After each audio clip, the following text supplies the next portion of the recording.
We got UFC flyweight Tim Elliott joining me here, a couple of weeks out from his UFC Abu Dhabi fight on Fight Island. Tim, how are you? I'm doing good, man. Feeling really good. Ready to get to Vegas and get the little quarantine going, and then head out on a 20-hour flight. Yeah, so when does this journey begin for you? I know we kind of got the protocol for all the different events, but obviously every event has different dates. So what does the next few days look like for you? So we're gonna leave at 10 o'clock in the morning from Kansas City, fly to Las Vegas. We'll get there for a day and a half, quarantine, take a few COVID tests, and then jump on a charter flight and head out 20 hours to Abu Dhabi to Yas Island. There you go, man. And were you excited to be one of the few selected Americans for the Fight Island? I know a lot of fighters. It seemed like everyone I talked to was looking forward to the prospect of being put on one of these cards. So were you among them? Were you excited when you got the offer that you would be fighting on Fight Island? Not really. I'm one of those guys. Like, I moved to Vegas to train and fight there, and like my last few fights have been in Las Vegas, and I've really enjoyed that. But at the same time, I felt like I've just been in my comfort zone. Gina and I bought a house in Las Vegas, and since the quarantine, we've just kind of been in our new house and kind of stayed in our own little bubble. And even my last two fight camps and my last two fights, I didn't hardly stay at the hotel at all. I was just I was in my own house, in my own bed, just really comfortable. And now I left all my team and the comforts of my own home, and I'm staying in an Airbnb, and I'm back to living that real fighter life. And it's a struggle and it sucks, but I feel like I need to get out of my zone a little bit. And it's going to be there's a lot of hurdles to cross with this Fight Island thing, and a lot of hurdles that I don't even know like what they are yet. So I feel like I do better in those situations. So I'm looking forward to that. Yeah, there's definitely a lot added to this fight week for you. An extra flight, or maybe not for you an extra flight, but a lot of extra protocols that go in with the COVID, and then on top of that, the time change is a thing. Is that something that you've been preparing for? Have you switched like your training when you train or something to try to acclimate, or is it something that you're just going to try to adjust when you get there? I heard we were which I just found this out, but I guess I'm fighting on a Wednesday, and I'm going to fight there at like 2:30 in the morning, Yeah. so that it can be regular time here, which, that'll be weird. But like James Krause told me just the other day, he said, man, if you're walking home from the movies at 2:30 in the morning and somebody tries to mug you, are you not going to be ready to fight? And I was like, well, fuck no, I'm going to be ready to go. My training hasn't really changed. My time hasn't really changed. I've just been doing whatever Krause tells me to do. My sleeping is always kind of messed up. I have weird sleeping habits. So I feel like that might play an advantage. Like, I don't mind. I get up at 2 o'clock in the morning sometimes, and I'm just up at that point. So I'm kind of looking forward to that. And like James just really broke it down for me. He was like, yo, man, you got to be ready when the time comes. Like the ready's not going to wait for you. So I feel good about that, and I'm excited about that. And another aspect of this fight for you is that you just competed a few weeks ago and you're already back. So was that nice to get booked right away, to kind of, go out there and try to erase the loss and not have that linger around for a while? Man, and I do this every time after a fight, whether I win or lose. I'm always like, oh, I'm going to take a little time off and just train. And then I end up getting a fight offer, and I jump right on it.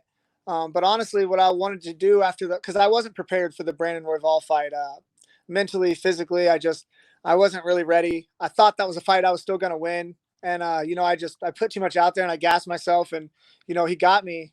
But I feel like I was out of shape and not ready as I was. That fight, I got 7 minutes of real fight, test in there. And then I've been training hard since then.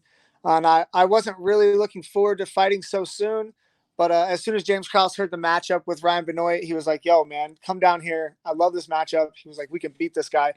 And like, if James tells me something, man, he's just one of those guys. He's so smart. If he told me to run out in traffic, it's going to help you win a fight. Like, I wouldn't ask a question. I would just start dodging cars. You know what I mean? Yeah, absolutely, man. And what do you like about the Ryan Benoit matchup? Have you got to study it at all, or have you just left that up to James? I watched a little bit of tape. I don't like to watch too much, because I'm one of those guys, like, when I watch myself, I just notice the bad things. And when I watch other guys, I only notice the good things. So I watched a little bit, but I pay these guys, even my Las Vegas coaches, like they do all the breaking down pretty much, and they watch the fights together, and they pretty much just put the game plan together. So I don't watch too much tape.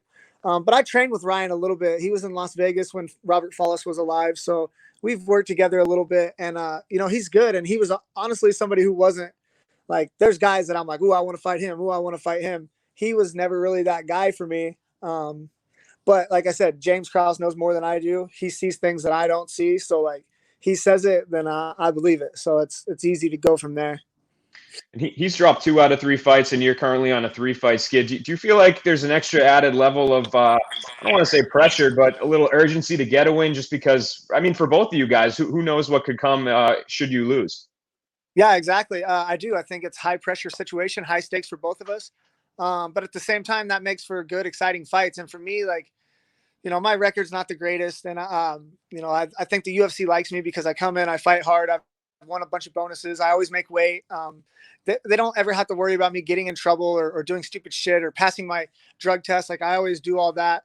So like, as much as I want to win and everything, more than anything, I want to be a good company man. I want to be exciting and I want to make some money. But yeah, this is one of those fights. Even though I just got a fresh contract, I'm on a 3-fight losing streak. So they don't keep very many guys, especially if you lose 4 fights in a row, like you're gone and you have to win. And I feel like I'm in one of those situations right now where I have to win, but I like that. I don't mind that kind of pressure. I'm in this sport because I enjoy the challenge. And, I've been really lucky in this last UFC stint. They've really taken care of me. And, I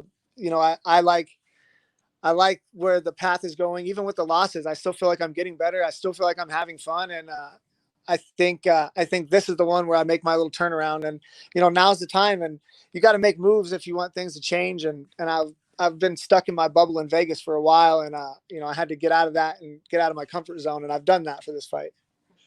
My last question for you, man. As a fan, and when I sit down on the couch to watch this fight between you and Ryan, what am I going to see go down? Kind of sum it up for me. Man, I'm gonna try to step back a little bit. The Brandon Royval fight, I just went out and I kind of got desperate and I was chaotic. I thought I had to finish him in the first round. I didn't think I had the gas to go, and I didn't have the gas to go a full fight. This fight is different. I feel like my cardio is back to normal. I'm feeling good. My feet are good. So I want to pick this guy apart on my feet, and then I'm going to put him on his back in the second and third rounds, and I'm gonna hold him down. I'm going to beat him up from top. Really looking forward to the fight, man. And I appreciate the time, Tim. Good luck. Have a safe trip over there, and enjoy the unique experience as much as you can, man. Yes, sir. Thank you. I look forward to talking to you again. Of course. Thanks, Tim.